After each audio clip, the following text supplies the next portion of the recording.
Deadly hits. Read aloud. Page 7. Second impact injuries. It's shocking to think that a friendly middle school football game ended with a player in a coma. And indeed, very few kids who play football sustain life-threatening brain injuries like Zach's. Concussions, however, are more common. About 10% of middle school boys who play football sustain concussions during games, according to the American Journal of Sports Medicine. Most people who get concussions will recover with proper treatment. Untreated concussions, though, can cause constant headaches, memory problems, mood swings, and other issues. These can last for days, months, even years. In Zach's case, it was not the initial concussion that caused his brain to bleed and swell. So remember, initial meaning the first time he hit his head. It was those second, third, and fourth small knocks to his head that happened after he went back into the game. If Zach had sat on that bench, gone home, and stayed off the field until his brain had healed, he would likely have been able to keep playing football in high school. What if?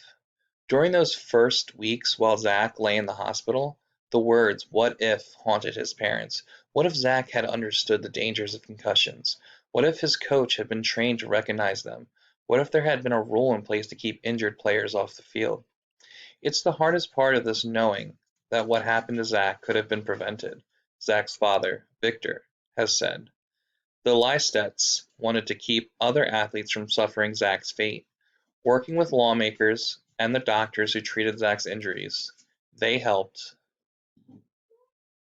develop the Lysteddt Law. Under this law, the young athletes who are suspected of having a concussion are not allowed to return to play without approval from a medical professional. Since 2014, the Lysteddt Law or similar laws have been passed in all 50 states. The National Football League (NFL) became a major supporter of the Lysteddt Law.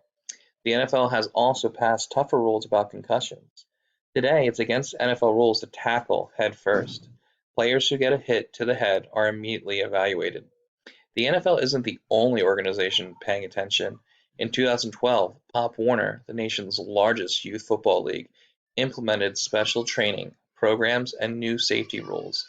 It now limits tackling drills during practices. Tackling is closely linked with concussions. Many youth football teams have done the same. Some teams, especially those with younger players, have eliminated tackling completely. And here's the little sidebar. Brain disease in professional football. Athletes can suffer permanent brain damage from repeated hits to the head.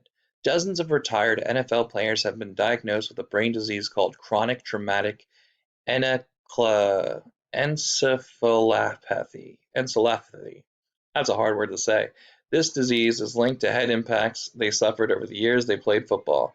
In 2017, researchers studied the brains of 202 former football players who had donated their brains to science before they passed away. Of those, 87% had CTE. The NFL has donated millions of dollars to brain research.